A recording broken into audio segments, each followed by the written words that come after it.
Securing your WordPress admin area is crucial to protect your website from unauthorized access.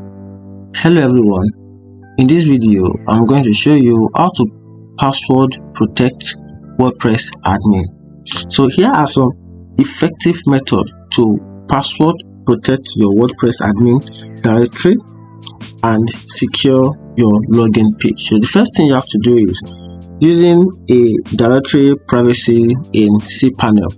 So for you to be able to use the cPanel directory privacy, log on to your WordPress hosting account.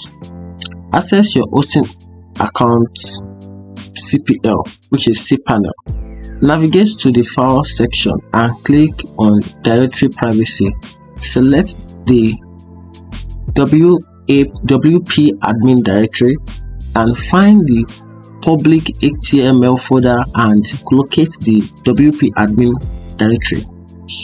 Once you do that, click on the edit button next to the WP admin directory, then set up a password protection. Check the box to password protect this directory. Enter a name for the protected directory and click save. Create a name and password for the directory and click save again.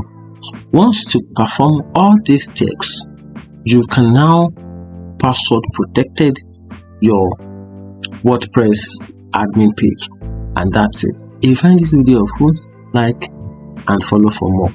Thank you.